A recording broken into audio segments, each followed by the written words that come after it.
Petrol diesel के दाम बढ़ने से बस्तर में महंगाई बढ़ गई है। दरअसल बस्तर में सामान मंगाने के लिए व्यापारियों के पास एकमात्र साधन सड़क है। ऐसे में पेट्रोल डीजल के दाम बढ़ने से परिवहन का भाड़ा बढ़ गया, जिसका असर दूसरे तमाम सामान पर नजर आ रहा है। प्रदेश के दूसरे शहरों में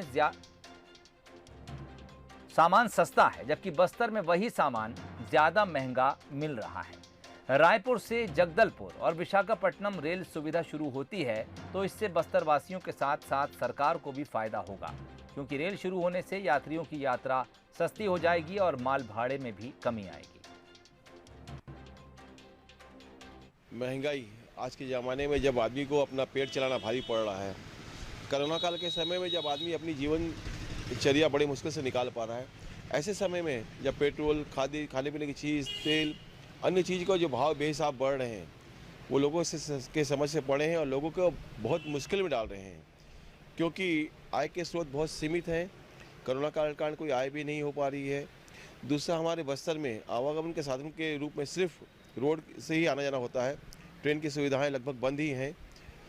तो पेट्रोल के भाव बढ़ने के कारण यातायात के भी भाव बढ़े हैं, उसके कारण महंगाई की दोहरी बार हम बस्तरवासी को झेलनी पड़ रही है। यहाँ से आने जाने के यातायात के साधन के नाम पर पिछले 50 वर्षों से मैं देख रहा हूँ कि रोड मार्ग के अलावा और कोई मार्ग नहीं है। रेलें हैं, कहने को रेलें हैं, पर उनसे वह काम नहीं होता।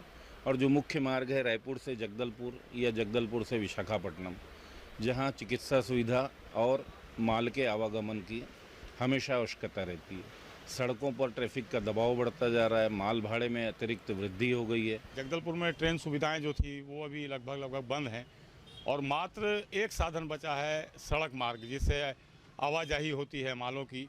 तो लगातार जो डीजल के दाम बढ़े हैं और जिस प्रकार से माल आ रहा है, तो डीजल के दाम बढ़ने के साथ साथ इनका किराया भी बढ़ गया है, भाड़ा भी बढ़ा है। तो जगदलपुर शहर में जो सामान सस्ते मिलते थे वो कहीं ना कहीं महंगे हो गए हैं। तो सरकार को इस ओर ध्यान जरूर देना चाहिए कि डीजल के रेट थोड़े कम किए जाएं